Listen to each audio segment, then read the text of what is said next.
All right, so welcome back to Earnest Medicine. We're in the studio early this morning. We've had a couple of these, and it's a great way to start the day personally. At least I feel that way.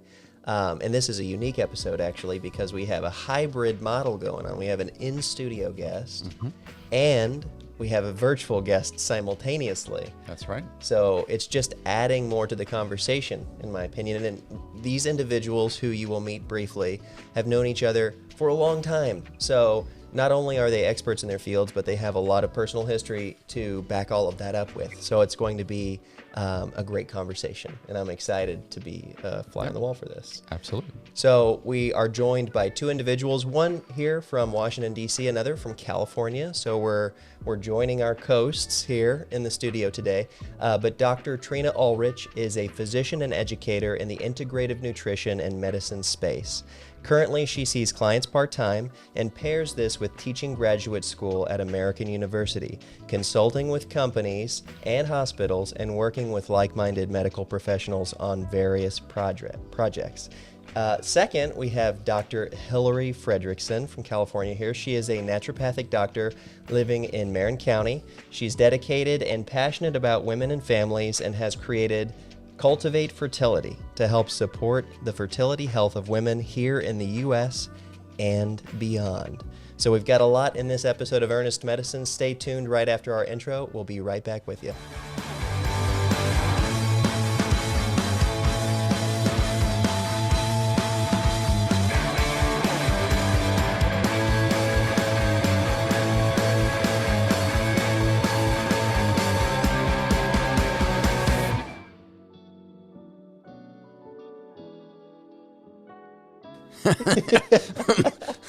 Hair, no hair.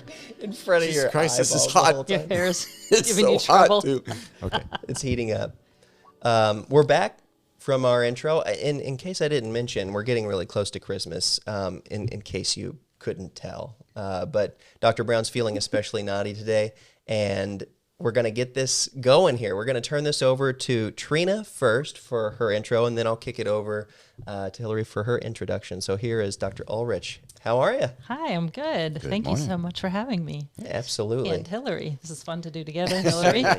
Ernest and I went to medical school together at Howard. Yeah. And so, excuse me, we know each other from way back when. Yes. And Hillary and I can't even remember when we met. We'll have to discuss that, Hillary. It's been a long time. Yeah. And I practiced medicine and went into my residency in OBGYN after medical school and had dozens of patients with gestational diabetes, which is diabetes that sets in while you're pregnant. And each and every one was treated sort of the same way by our overworked dietitian in the hospital. And I just was wondering why are we treating the same person who is petite and 5'1" as someone who is 6 foot and built completely differently, or different backgrounds? You know, they eat completely different cultural foods. That how can we do that? So that sort of sparked a curiosity. And then when I had our first child, who's fine now, he was very sick at the beginning. And due to a rare virus that I had when I was pregnant and contracted from a patient. And when I was taking care of him, I just felt this desire to learn more about integrative nutrition because it was sort of a blank slate. I was like... And we had maybe how many hours of nutrition in medical school? In medical school. I mean, I remember it was maybe 30 minutes... for a Curriculum week, requires 4 hours. I mean, it was ridiculous. We only learned about macronutrients, and I had no idea how they actually plugged into life or medicine. So anyway, it really didn't make any sense. I feel like every time that story's told, the number diminishes. Yeah. It's gone from like 7 hours. We're down to half an hour now. Well, if you talk about the quality of it, it's zero. Yeah. Right? Because it's sort of like something to check a box because we're busy. We're learning all sorts of things, right? You can't always, right? So anyway. Yeah. And this is the thing where, in medicine or healthcare, it's kind of like, oh, that's just for the nutritionist to know. Right. It's, There's not this curiosity there are a lot of silos in medicine, right? And that's something that always irked me, especially when my son was sick. It irked me beyond belief. I was like, no, wait, hematologist said this, and the urologist said this, and the GI specialist said this, but you're all kind of banging heads, and now I don't know what to do. Yeah. Or medicine causes a dermatological effect, and then you go there, and then they cover it up with another medicine. So anyway, so all of that really got to me, obviously. And I started studying integrative nutrition and experimenting on my own child, and saw amazing results. And so then I went back and I thought, where am I going to plug this in? And we moved from New York City to Washington, D.C. at that point. And I was at a conference, and I met a woman from a hospital, and we started talking about exactly this. And she said, oh, it would be so great to have someone like you in our department of OBGYN and connect the dots and help educate the nurses and the doctors and the patients and make sure everyone's on the same page and all that stuff. And it was lovely. So I did that, and I really educated everyone, but primarily ended up educating the patients the most. Everyone was very receptive. It was wonderful. But then there were huge budget cuts. Yes. And that kind of started dwindling. But the fun thing is, as that dwindled, I started practicing integrative nutrition and medicine and seeing clients privately, and that ramped up. And so then I just made a shift, and I only did that. But at that point, American University was starting their graduate program, and they reached out to me, and I thought, oh, this is really where we can make a difference, educate the younger generation and help them plug this into whatever they do. At the time, I thought, we need to educate every nurse, doctor, physical therapist, all of these things. But then over the years, as I've been teaching, people come. I mean, nurses come, doctors come, personal trainers, people from Wall Street who want a career change. They go back and they create practices for people on Wall Street who tend to be very unhealthy.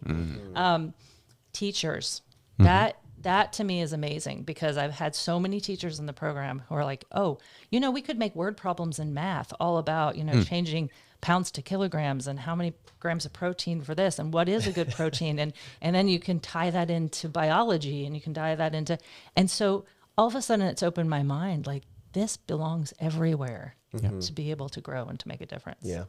And just, it's like ultimate preventative medicine, right?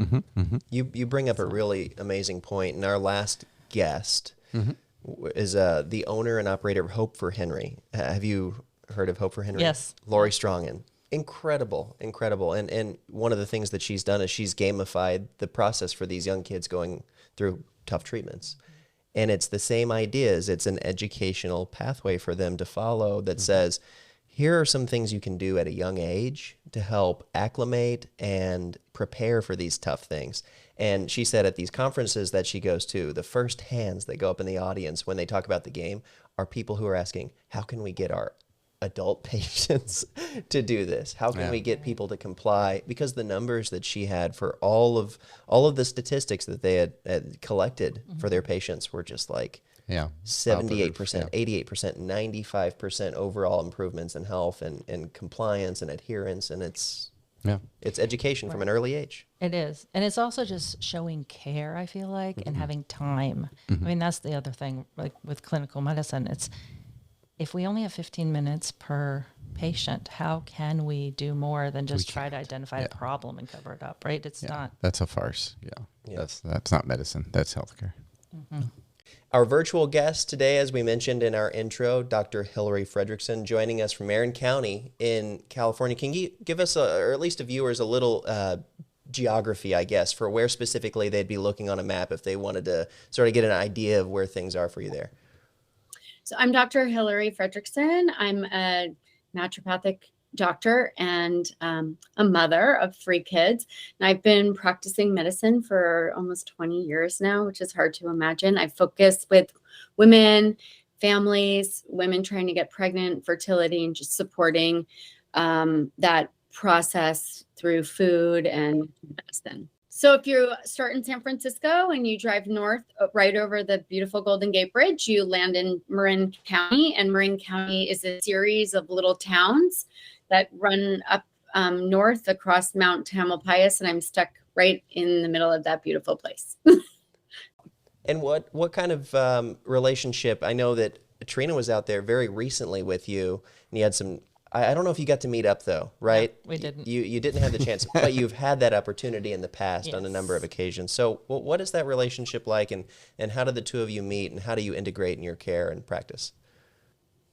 So Trina and I met. I moved to Chevy Chase, Maryland, for a bit, and as soon as I started explaining what I do to people, they said, "Oh, the person you need to meet is Trina," and I think she had been hearing that too. And we finally got connected. I think we were even at an event together, and we didn't know it. And we finally got connected at a party, and after that, we were just fast friends, and we started doing detox programs together and nutrition programs. I think we did a couple of those supporting women and had a million ideas. And unfortunately, I needed to I moved to Japan from there. So we didn't get to hang out quite as much, but we still connect on over certain patients and get together, get our thoughts together. I wanted to help her with a cookbook though.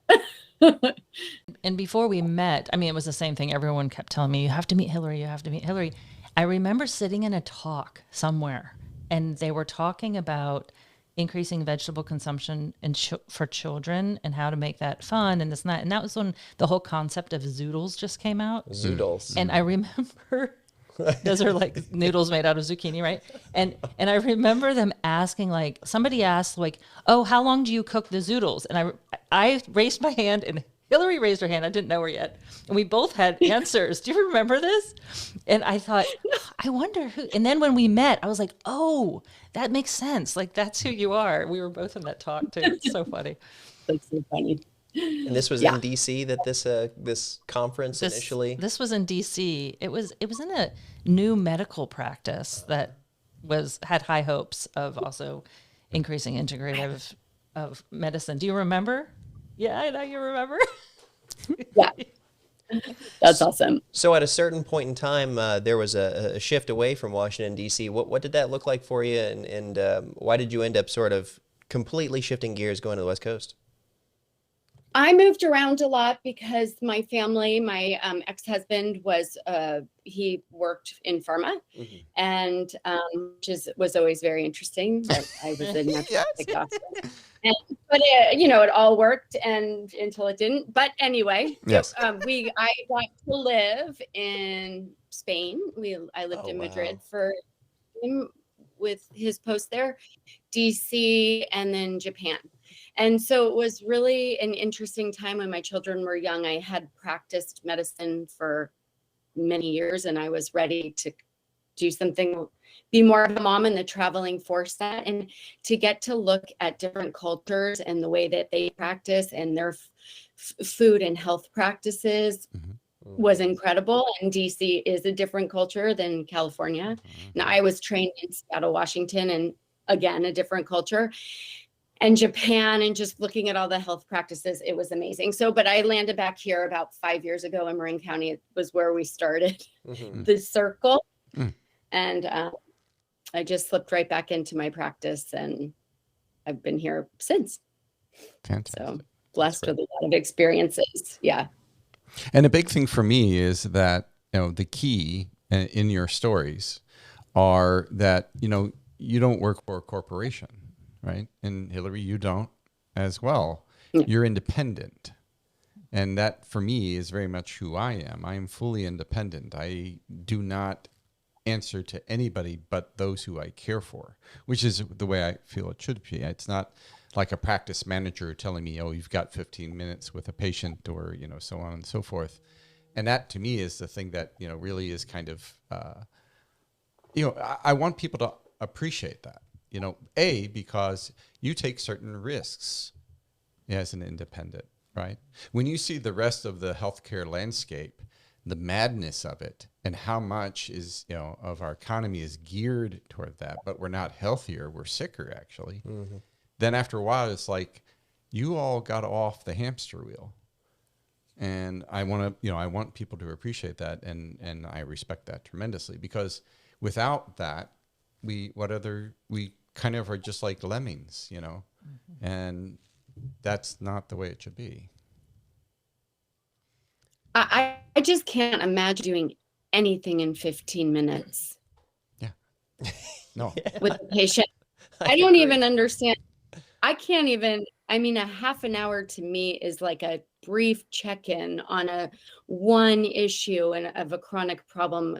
That's what we can do in a half an hour. Because by the time you just round in with the patient and figure out where they are, who they are, what's happening, who's showing up today, what do they need, where they've been, where they're going, it's been a half an hour. Touch them, feel their body for a minute. It goes like this. It literally 15 minutes to me is like incomprehensible. And one of the things I wanted to interject here really quickly is, Dr. Brown, you often say you work in a state of flow, right? And this is the case for any area. I think about video editing, right, or whatever. I mean, if you're not in a state of flow, you're very inefficient oftentimes. And once you get into that state, it's sort of like that's when you're in your most efficient state. It's hard to break out of that. And I have to say, it's got to be similar to that for a medical professional, right? What does 15 minutes allow you to do? Totally. Yeah. One of my hobby classes I teach is sports psychology, because I was a collegiate athlete and I love the whole psychology of getting in the zone. And it's exactly the same thing. And being able to apply that into all areas of life is key. And when I work with clients, I mean, I don't see clients for less than an hour at a time, because not only do you want to get into flow and give space for them to get into their flow, but there's a big component of earning trust and working together with people so that they can lead their own path towards health. Because if I find, and especially like if you study behavior psychology and changes in health behavior and things, if we tell people what to do, the chance of them holding on to that and actually sustaining that for life is very slim. Yeah. And if we provide education and give them choices of where to go, or they give us ideas while we talk and educate, and they choose where to go, the chance of them sticking to their new lifestyle practices is high. Yeah. I mean, I'll say, even for, just this last Saturday, I had one charity patient, 8 hours from the moment I scooped them up, took them to the clinic, sat with them with their physician, understood all the things that needed to get done, then leaving, getting laboratory, then hours getting the appropriate medication, and then the education. It was intense. But there's a certain sense that I did as much as I could, and the outcome is they see that I'm invested in them. That's, I would say, the one thing. When people see that you're invested in them, they come to the table too. Right. With 15 minutes, I'm not in. I'm not. I'm long gone. They feel supported, and it's empowering to them, I think. Yeah. I mean, that's my hope all the time. And and the fun thing is, once they feel empowered and they start making change, they have a ripple effect themselves. And so I often get comments from family members or friends from these people that I see, and they're all like, oh, wow, I've learned things that I never knew from so-and-so who talked to you. And that's really what we all need to do. And I think the other part of it is, if we go on that journey with them, it's an opportunity for us to learn a lot. I mean, I get so much when I go on that journey with patients, going, even going to see and learning, how they live. I go in their homes so I can open up the cabinets and that sort of thing. So, and it's all right there. And that's the thing. It's not really even just like an hour, because once I'm invested, I'm still thinking about it. Like, I'm driving around and I'm like, you know what? What about, and it probably annoys the hell out of the patient that I saw on Saturday. I'm like, so what's your blood sugar level now? It's like, yeah, but that's true. Yeah, I don't know how else to do it, That can't be annoying to the patient. No. You'd be surprised. When we're thinking about our patient. Yeah. I know. I send a lot of hydration texts with like water spurting and things like that. And you're supposed to send that. At first, is that the emoji of choice? It's the emoji of choice, yes. Because if they hydrate, if they're working hydration, I mean, they have great memes too, of like people drinking a ton of water. For all my clients who don't hydrate. Send it to your children and see what they say. They have the emoji of the cup of water. you may have a better response on that. Oh no, not for my. No. So I also work with athletes and sports nutrition. Yeah, It's one of my okay, fair enough. specialties. And for these clients, who particularly in high school and college, they really respond to this. It's fascinating. Well, Okay, good, So- excellent. it's a Pretending I'm young. visual communication tool as well. So, I mean, that helps. Yes, it does. I wanted to go back to your form briefly because you talk about, and I would love to know more about this from both of you, because I think some of what you're doing is very intertwined, and I'm sure in this space you're constantly collaborating, at least some ways, touching base. Hey, what's going on? What do you think about this? And one of the things you mentioned is a cookbook. Another is an online educational health module focused on prevention, and then programs to support frontline workers in the medical community and retreats, which now coming off this COVID nightmare, and I guess we're kind of in a little bit of a hot spot right now too. Hospitals are filling up. I mean, our medical professionals are overworked, overrun, whatever other word you can describe to be exhausted. Absolutely. What are those things looking like for you? So we've I've worked with a few other individuals in creating proposals for hospitals that have that are overrun. A lot of people are stressed out. We've focused on supporting healthcare workers in the ER, in the ICUs, and areas where they've been overworked the most. And the statistics are showing that mental health is declining, and there's a lot of burnout and things like that. So we've created some wonderful programs. I'm really pleased with them, and we're waiting on grants because the problem is the funding isn't there. And you can only do so much pro bono work before you dry up. So that's where we are with those right now. The cookbook, it's interesting. Hillary and I have talked a lot about cookbooks in the past, and we've run some programs with lots of recipes and things like that in the past. So I'm finally diving in and trying to complete a cookbook that I've been writing for years. That's exciting. That really integrates not only healthy, fun, easy, tasty recipes, but why? Why walnuts? Why? Right? Why coconut oil? And so it just gives little tidbits of educational pieces throughout, and hopefully people then grasp that and hold on to that a little bit longer than when they just read it. Are you collaborating on this in any way whenever it comes to your finalization of the recipes or the execution of the design? Or is there much overlap that you're having with Hillary right now? Not yet right now, but Hillary, are you ready? Yeah. Let All me right. in. Let's get it done. I mean, we're always bouncing ideas off of one Yeah. another. I mean, you could do it East Coast, Yeah. West Coast style. You know, what we have Totally. here in terms of food sources, very different from in California. So, you know, you could be bi-coastal in that regard. Yeah, and one of my sons, he goes to college in Southern California, and it's the same. I love to visit California because the food is just delectable. I mean, it's wonderful. Yeah. Yeah. So, yeah, no, I think that is something. It's funny. We started with a program together when Hillary was living in DC. That's really how we got to know one another at first. And so here we go, full circle. We could go back and do the cookbooks. I mean, the only baffling thing to me is I started dividing the cookbook up into seasons. So we eat more seasonally. Okay. So fresh food. So it's fresh, exactly. And so if we go to California, we don't necessarily have, especially Southern California, right, the same seasons and the same seasonal food. Right. True. But, you know, it's something to ponder. Maybe we shouldn't do that. I don't know. Oh, that's what this program's all about. It's getting people together and getting things done. You know, I'd be excited, and we could certainly, you know, follow up on that with you guys too. Absolutely. But I also, for Hillary, you know, I'm we've never interacted or met, but I'm always fascinated by what people do and how they do it. And I'm a house call physician, so I'm not stuck. I'm not untethered in a sense. So one of the things are, do you do any house calls with your practice? I do house calls. I love seeing people in their homes.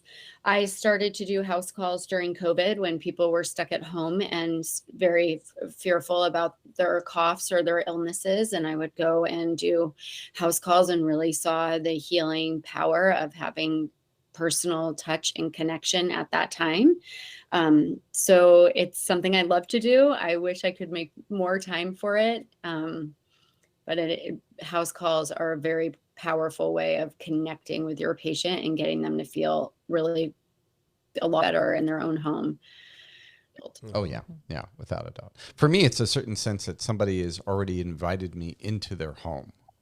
That's the thing. That once you cross that threshold, then you can't ask for more trust, from somebody, and that's where it's affecting, change, And I would say, I think it would be fascinating to, travel on this journey with you both on what you're doing with the integrative nutrition.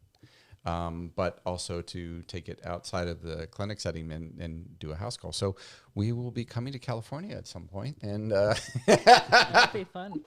Yes. Yeah. I have so many good things to show you. Exactly. And beautiful patients to show you. And I'm starting to work. I'm very excited in a wellness center. And where I can I love doing groups and talks, and especially working with women trying to get pregnant or mothers and families. So much obviously happens in a group dynamic. And 2023 is just the time. It's so fun to get to reclaim that, like, people want to be back in community. People want to feel each other. Absolutely. And we all together.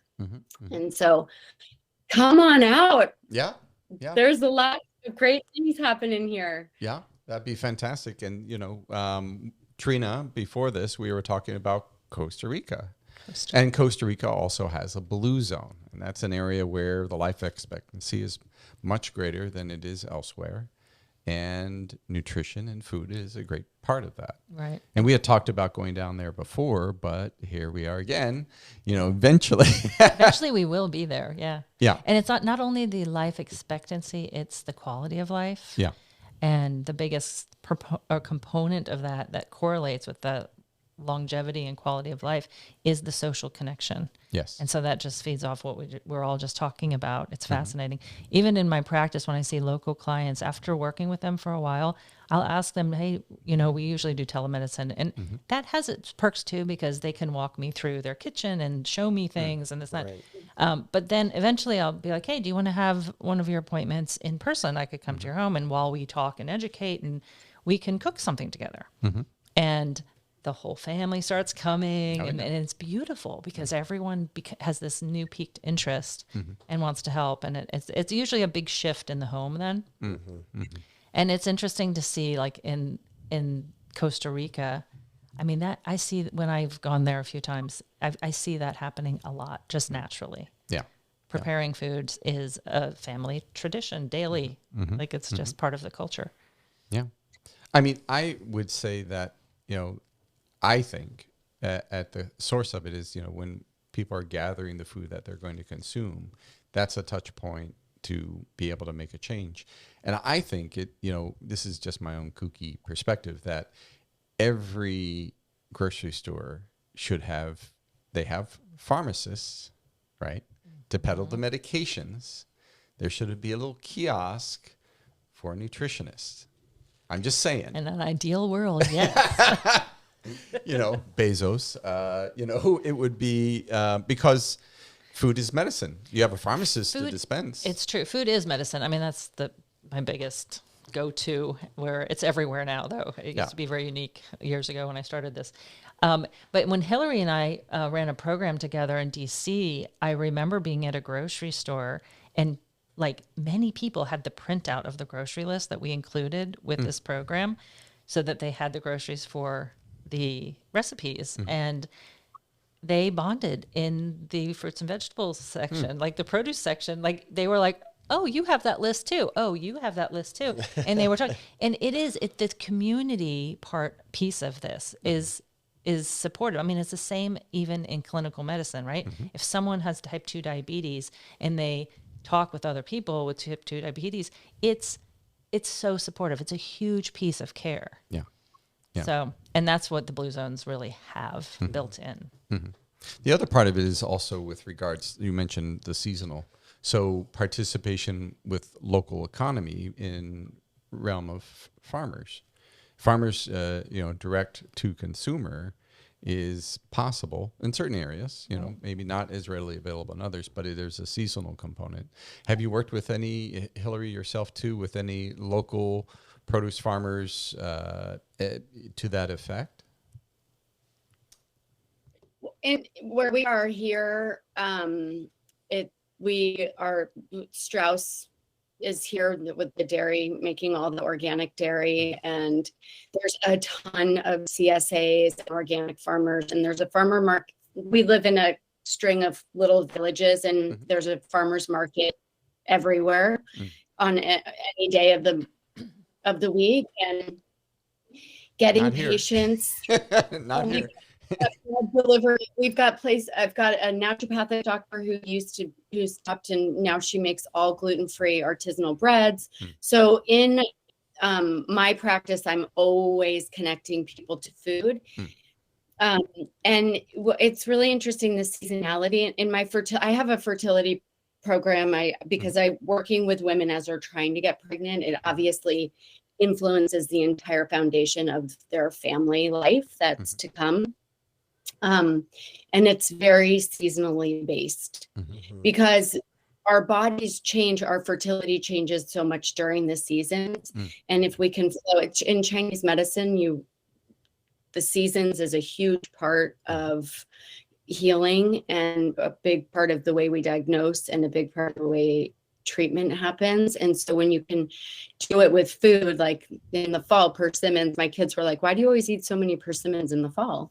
And it's like, well, because it's perfect food. It's low glycemic, it's got vitamin C, it's got vitamin A. It's literally meant for what's happening right now, respiratory illness. You can just start to see in the spring artichokes and asparagus and all the foods that support bitter and the liver and liver detoxification.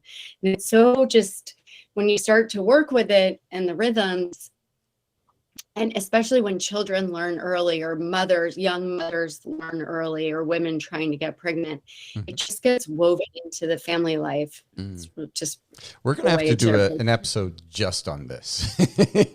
Seasonal eating. There's no question, particularly Hillary with your, fertility specialty in this. I think that's very important for people to hear. I think you should come and cook something with me. Oh, that would be fun. Yeah.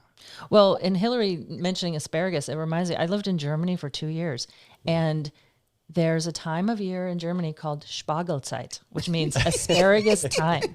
And everyone, say that one more time, we'll Spargelzeit. Yes. Spargelzeit. My husband and kids, who all speak German, are going to tease me about my accent. But so when asparagus is harvested, it's like a 2 to 4 week period. I don't remember how long, but literally like every restaurant all of a sudden has a special asparagus meal. People invite you to their home for a special asparagus meal. And the whole town smells of asparagus. It's true. Like this, it does. But it's fascinating because everyone's like detoxing their liver. Because spring is springing, like going through the winter, and those are harsh winters there. So it's fascinating. If we could just open our eyes to these things instead of just be on a treadmill and repeat, our 3 meals a day and snacks and this and that. But if we put some thought into it, it's so invigorating. Yeah. In a sense, we've been programmed to be consumers. No, very much. And so it is being deprogrammed in a sense. I hate to be barbaric about it. It's not barbaric, but it's just kind of, we need to actively play a role in programming the life that we want to live. Right. Not what we are designed to be as a consumer. And that's not easy. It's not easy. And that goes right back into like behavioral psychology. Like, why do we behave the way we do around food? There's so many reasons. And really stopping and taking time to analyze that and think about it. And then, as you said, like think about where we're moving forward with it. Yeah, no, that's an important point. Just even last night, we went out to Zeytinyağı, which is this Middle Eastern, it's a Turkish mix. Yeah. And it's absolutely amazing. And the first thing they bring out is bread. And right across from me is Carlos, my personal trainer, Carlos. So the social dynamic was, I saw the bread, and this was the test. I went for the bread and grabbed it, and I immediately saw Carlos' Corner of your eye. eyes blaring in. I was just ignoring him. Laser beams. It was a matter of dominance at that point. I was like, Yeah. and I ate the bread. So Carlos, and Carlos has therefore established January 1st as D-Day for me. As a D-Day, yeah. Yeah. But that being said, all bread is not bad. Carlos, did you hear that? No, I mean, look, some bread is like fermented sourdough bread, like for real, and it helps with digestion. Some is loaded with like super nutrient packed seeds and whole grains. And what do you say, Hillary? I think that eating a variety of foods is really important. And I try to, the problem with bread is that it gets consumed many, many times a day in our society.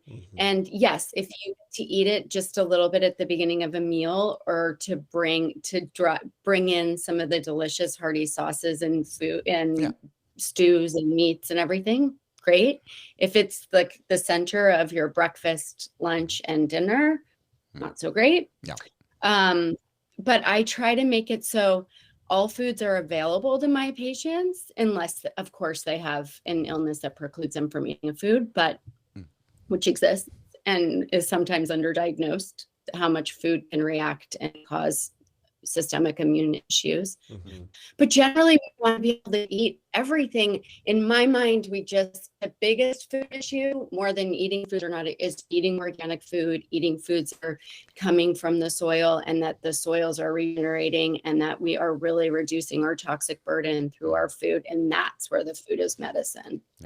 And thank goodness it's happening more and more. And but in the fertility space, it really matters. And with children, it really matters. And so that, to me, is the more important conversation than whether like one food is good or one food is bad. That was an interesting point that we had on our initial call, Hillary, and it was basically, I think fertility issues are so rooted in different facets of our society. There are emotional stressors, there are nutritional stressors, there are all kinds of things that factor into that. Is there a way to simplify and put it into simple terms when you look at the impact that nutrition has on one's ability to conceive or not conceive, or what kind of complications arise from that whenever it comes to a woman's pregnancy? How much of what you're doing with your clients is nutrition based? Well, everybody gets the food course. Everybody, like if somebody's going to work with us, they have to, I think we have a 3-hour just food course and just bring in more fat. So women, unfortunately, in our society are valued at being often like this. And when you have a life of maybe undernourishing a woman, her eggs are certainly very impacted. She's born with eggs that she'll the same amount of eggs she'll ever have, and we need to nourish and protect. Sometimes that hasn't happened, or sometimes there's just a lot of damage through the food supply. And it's so fast, it's so obviously cultural and political and economic who has access to what kind of food. But there's a nourishment that needs to happen on a cellular level in order for a baby to for a mom to be able to have a baby. And we live in a society where we have a lot of caloric intake and not a lot of nourishment. And so it is unbelievable the amount of women we find going through IVF who have zinc deficiencies and iron deficiencies, and folate's mostly covered in prenatals, but we've got absorption issues because patients are under chronic stress. So it's so multifaceted. But it always starts with lighting a candle, taking a breath, being in a parasympathetic space when you eat your food. You have to be allowed to absorb. If you're paying a lot of money to eat good food, but you're running on the go, or your energy's here and you're not absorbing, you just don't get to pull nutrients. thing. The food has to have nutrients, and then our bodies have to be able to extract. Yeah. And All of utilize. America, basically, right? Fast food, Right. running on empty. And one of the biggest nutrients that I talk about all the time is sleep. Like if we're not sleeping, we are in a sympathetic craze and we're running and running and running, and we're not going to be absorbing, right? Yeah, right. And the whole fertility aspect of nourishing the body is fascinating to me, because when I started working in integrative nutrition, my first 2 clients had come to me because they went through IVF for 5 years and 7 years each. And they came, they were like, I don't feel like myself at all anymore. I just want to, like, how do I feel like myself again? And so we started thinking about nourishing and all this stuff. And they were brought up in the 80s when it was a fat-free craze, right? So of course their eggs, as Hillary mentioned, were not nourished. And they weren't ready to become, fertile and this, that. So the crazy thing is, after working with both of them for a period of months, and they had given up on having children, they both got pregnant. And I was just like, okay, now this is real. Like, this is like, at first I was like, this is like magic, but it's real. It's really real. And so what Hillary is doing is just changing, right?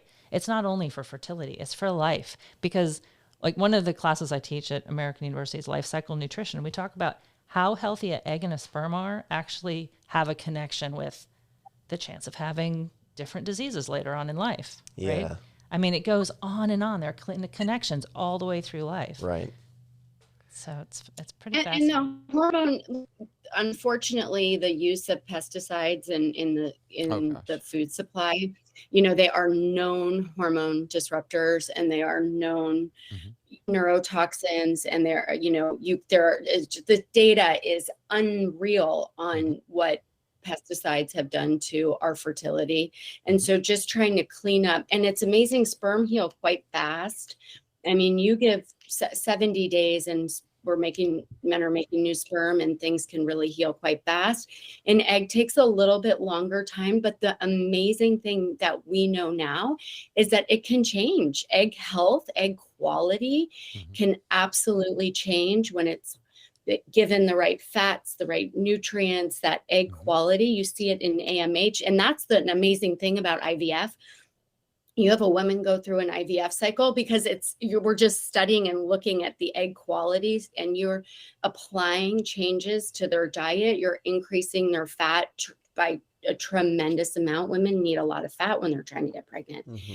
And I studied Chinese medicine, and those Chinese professors were, we would come in, they're like, you guys think that you're going to lose blood every month and not eat some form of blood and think that you're not going to be blood deficient? Like, what are you thinking? And so it's like, okay, most women don't want to hear it like that, but you get their iron stores up, you get their zinc levels up, you get some of these key nutrients up, and boom, you just see it in egg quality.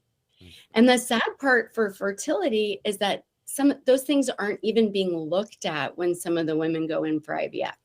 Yeah. Well, so the things that you can insurance prevent doesn't pay for it. So. Yeah. Right. So I just am like, I could go on and on. I love working with women in this phase, although many of them are broken and sad or feel broken, because the fertility journey is so devastating for a woman on multiple levels. Yeah. But when we can come and kind of just biohack in a sense, just like look at, okay, what's happening? Reduce your inflammation, increase your nutrient density, calm down your nervous system, increase your cellular hydration, not just drinking the water, but that your cells are absorbing it. And you need good fatty acids for that. And like, boom. Yeah. Like a lot of times magic happens. And then those women carry it on through their babies, and the babies are healthier. Right. Yeah. The babies come out healthier. The women and the babies, right? They have decreased chance for autoimmune diseases, cancers, like the list goes on and on. It's not just becoming fertile. It's health for life. Yeah. It's interesting, Hillary, that you bring up fats particularly, because, there's so much that has been done for the industry of foods and, pharmaceuticals and everything, that support, consumption, and, certainly there are fads and certain things that come up, and it has no scientific basis, some of these things that, are just peddled because people are told this and they're programmed, right? And they're marketed, in a certain way. And I would only stress that people just have curiosity, right? And if you're curious and you go and try to find answers, Google may not be the best place, but finding those around you, your peers, I can't stress enough that peers are, people who are experiencing the same things that you're experiencing have a tremendous impact. We as clinicians, we know, but people who live this sometimes are also the best resource. Don't think that, I would say to be engaged as a patient is to work with clinicians, but think beyond that. Don't be passive about your life and your health. Being more engaged doesn't have to be in what healthcare is. It's whatever you want it to be if you value it enough, right?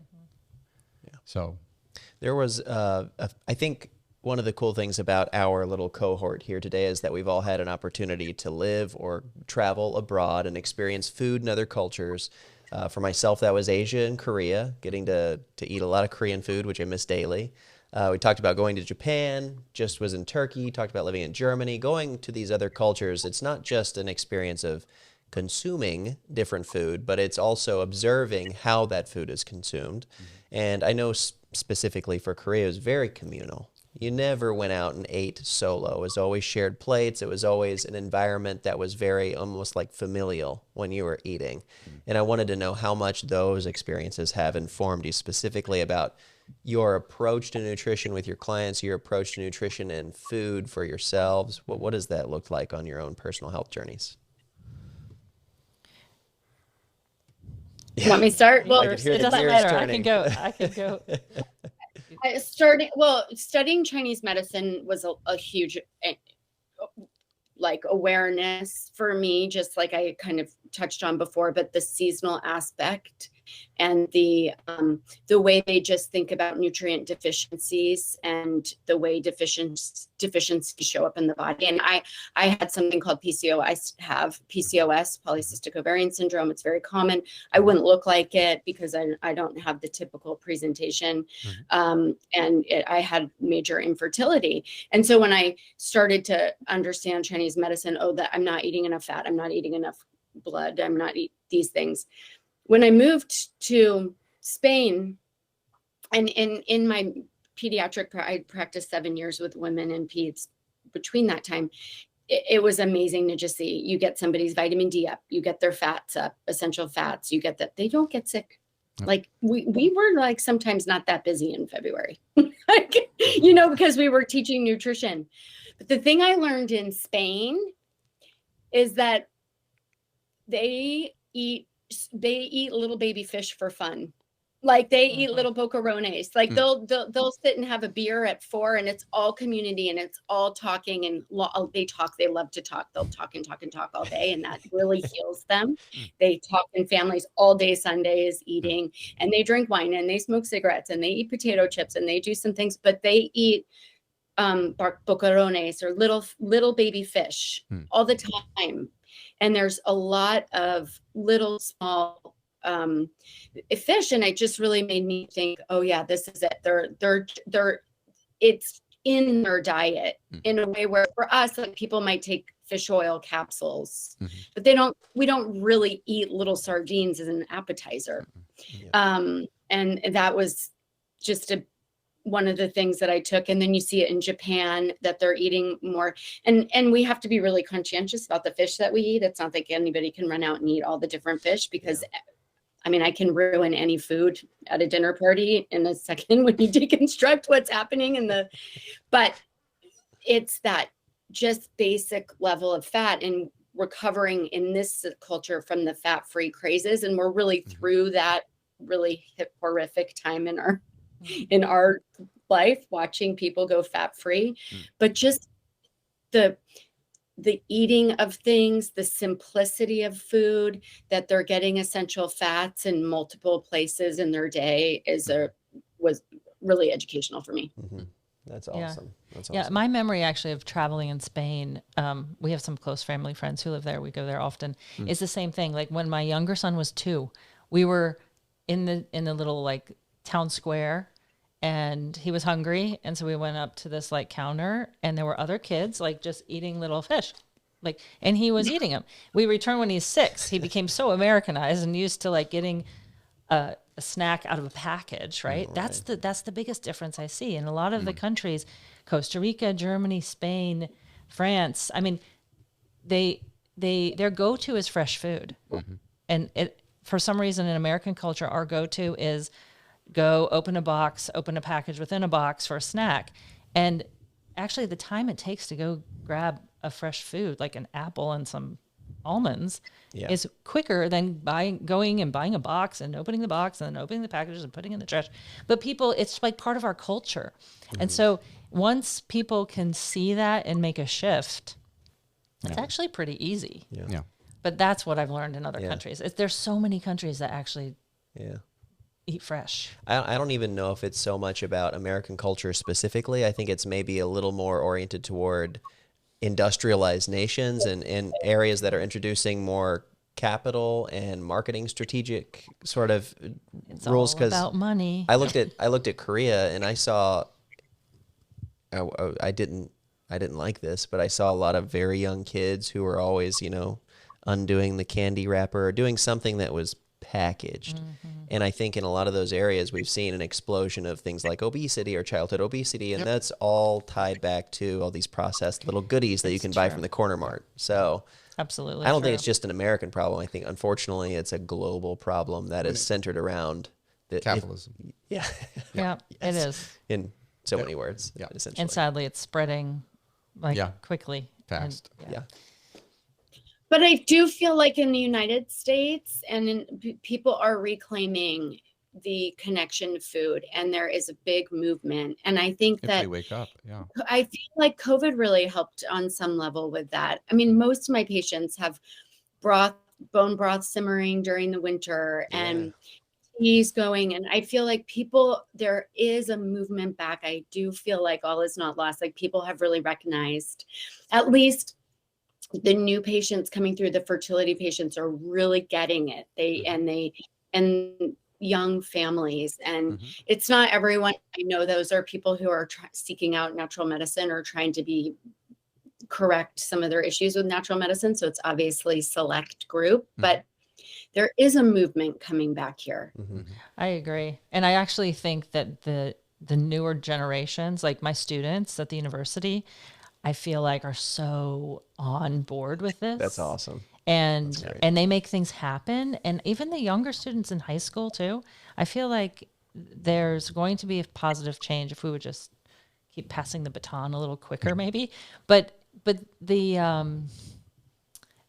I also have a bit of a skewed vision just because I work with people who are interested in this all the time, right? And I work with clients who are ready to do this. And so that's motivating though, and it helps bring the energy to keep going and expand. So.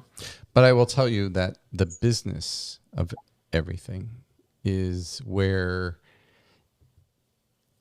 they want to be able to package something to maximize profits. They want to be able to do things that get people that they have to keep coming back, that there's a dependency on these things.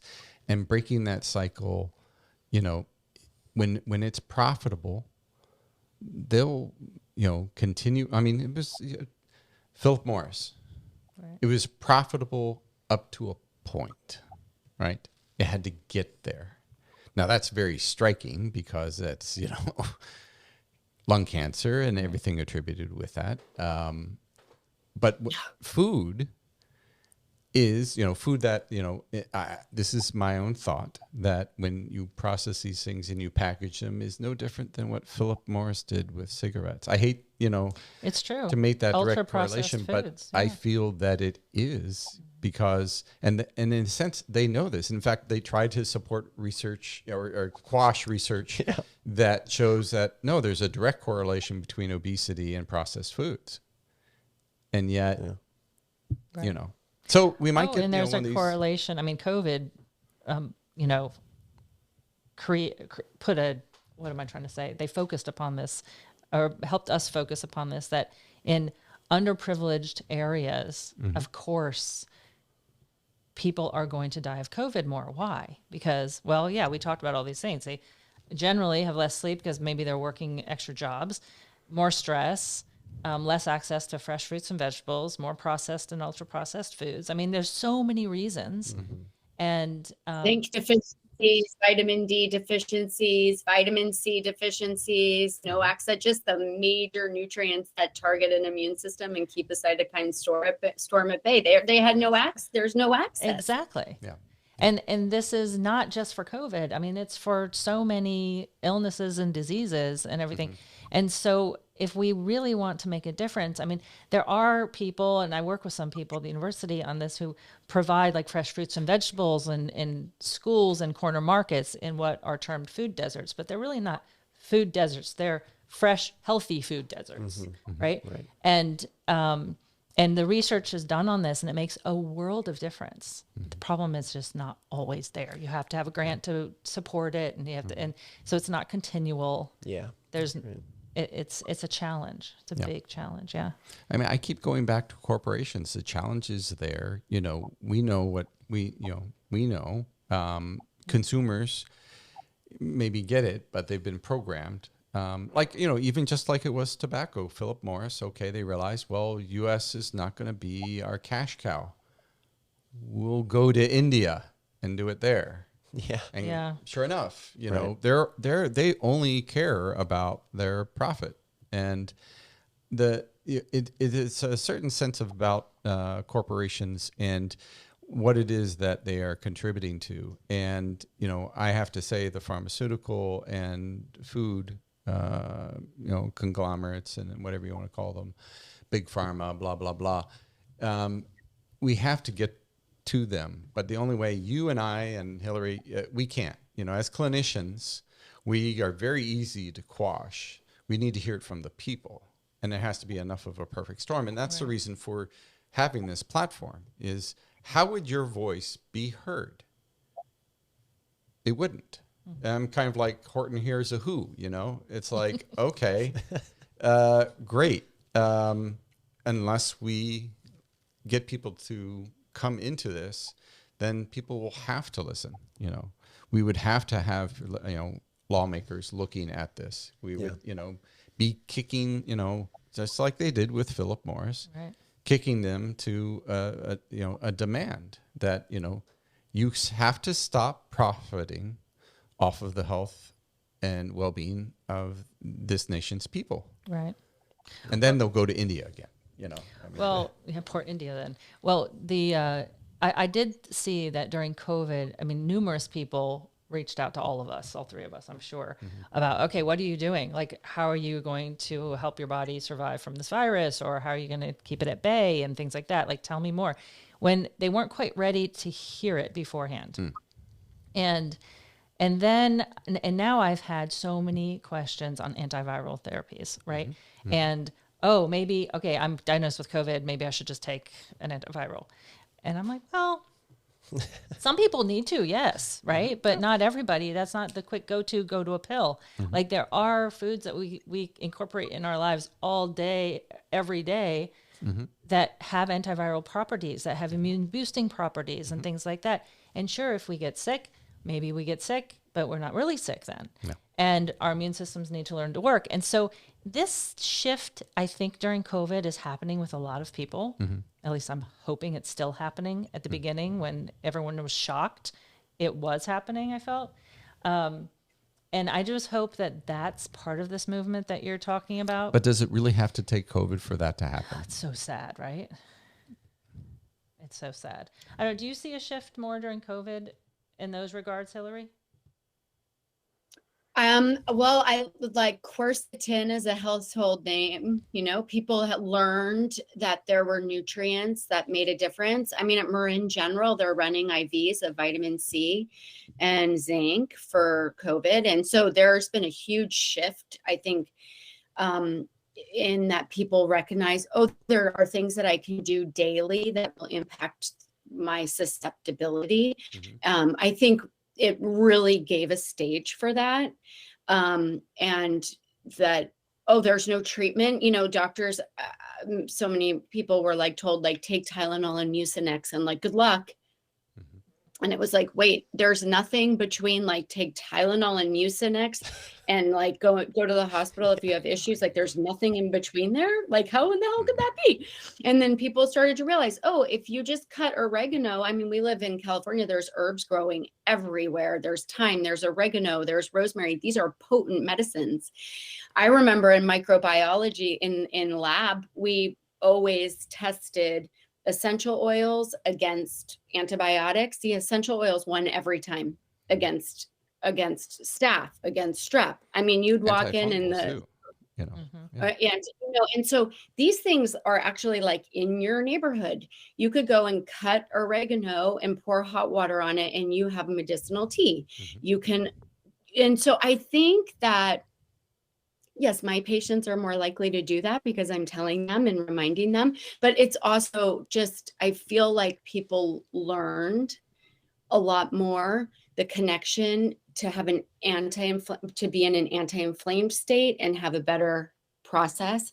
I think people learned more that the way that you can't totally predict who's going to get what, who's going to do what with, it was really hard to discern who was going to do poorly. I mean, there were factors that we could predict, but we couldn't fully predict. And so I think that got people a little bit more on edge and paying attention to their healthcare and their nutrients. And I think we're really seeing this with long COVID, and that people really got the concept that like the way that you treat a virus or the way that you manage the illness in the early stage influences the expression of it later. If you have something that, whether it's an acute illness or it turns into a chronic illness. And I think that is inspiring people to take better care of themselves when they first get sick, and to really incorporate nutrition and healing the illness in the acute phase so that it doesn't go chronic. Very much so. Yeah. Well, one of the pieces that I always like to leave an audience with, and this is something that was reinforced with a movie I watched recently. If you haven't seen Stutz on Netflix, it's a Jonah Hill documentary, and you've got to watch it. It was executed so wonderfully, and they broke the fourth wall and all of these crazy things that were just really well done. But they talk with his therapist, and one of the things is he's very action-based. He's very much in the camp of saying, I want people to leave with an idea of what they can do to make progress and take steps forward with their care. And so I wanted to ask the two of you, what can people, our everyday folks, start to what can they do in order to get their nutrition on track or get their health back on track in some small ways? I think focusing on, I mean, it sounds really cheesy, but how much you care about yourself. Because when we take care of ourselves, we're able to do everything else at such a more, like at such an improved level. If we don't take care of ourselves and we end up in a situation where we regret things, it's just sad. So why not back up and take care of ourselves now? And it's really just, almost self-love. Like we take care of other people all the time. We care about other people all the time, but doing that for oneself is very, very important. And once one starts, it becomes easier. And it's interesting because once one starts, you'll see people around you starting to do it as well, which is inspiring. Like everybody has a lot of power for themselves, and they can empower others as well for themselves. And that being said, I think it's really invigorating to sit here in this circle, because like you all empower me as well. And it's just nice to know that even though sometimes we feel like we're swimming upstream with the way we chose to practice medicine, we're actually we're there. We're really there. We're doing it. We have a community, and we integrate with other communities of medicine quite well, and it's getting easier and easier. Yeah. So I think we always have to keep our eye on that as well. Yeah, no, That's an excellent answer. And I wanted to turn it over to Hillary and sort of get your thoughts on that as well. I think maybe some similarities, but some nuances as well. I know. I was like, it does really come down to believing that you're worth living a really healthy life, you and your family, and that slowing down to, I just feel like there's so much magic in the slowing down that I had mentioned before, lighting a candle before you eat, turning your phone off an hour and a half before you sleep, waiting to check your phone when you wake up, just taking a few moments in your day to breathe and to integrate what you're doing, what you're learning. I mean, it can make all the difference in balancing your nervous system, your stress response, and your healing response, so that you can absorb the food that you're eating, so that you can absorb the energy of the people around you giving love. When we're moving too fast in our lives, we almost can't absorb love and nutrients. Yeah. It does sound cheesy, but it is so true. No, well said. Yeah, and you know me, I'm all punk rock. So punk rock doc. For me, it's do it yourself. All right, you only got one shot, right? There's the saying, you know, there's no time off. There's only time that you got now, so use it. You know, we're on this third rock from the sun, revolving ever so fast. So why not, you know, what do you got to lose? That's the one thing. What do you have to lose by not doing these things for yourself? And I would say just, you know, take pieces of it, you know, keep working on it. Have curiosity, play with it. Don't always just take, I mean, even when I tell things to patients, I'm like, don't take everything I'm saying, work it into your life. Like, what is your belief system? What is your environment? What's your social structure? All of those things take a play. But, you know, being, you know, sometimes these are first world problems, you know? So it's kind of like, you know, I always take it from the perspective, like I've traveled, I've been fortunate enough to do that. And I've seen people with a lot less do more, right? Sometimes. And you know, I'm just like, well, what's that missing piece? And it's in you. Yeah. You just got to find it. Very much so. Yeah. Very much so. One of the last things that we always do is at least try to provide people who are watching with a way to connect with you. And so if somebody wanted to reach out and they maybe wanted to consult with you or chat nutrition, how would they do that we'll start with Trina. How would they get in touch with you? Sure. I have a website, www.trinaulrich.com. Okay. It's TRINAULRICH.com. Excellent. And there's an email on the website as well that they can connect with me anytime, and they're always welcome. And is there any kind of form or anything or a subject line that they might put in there just so that you're making sure that they know who or what you're referencing?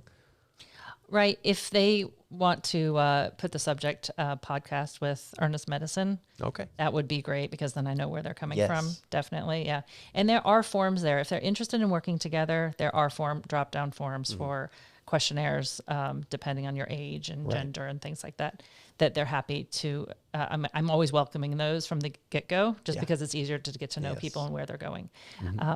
Yeah, so that's that, and I will let you know about the cookbook when it arises. It'll be on the website. Well, you're coming by to cook, and I'll then come we're by going to to Costa cook, Rica. and then we're going to Costa Rica, Yes, all right. and then we're going to San Francisco. Yeah, Excellent. Making the rounds. And if people wanted to get in touch with you, Hillary, how would they? What would they do in order to make sure they're in the right spot?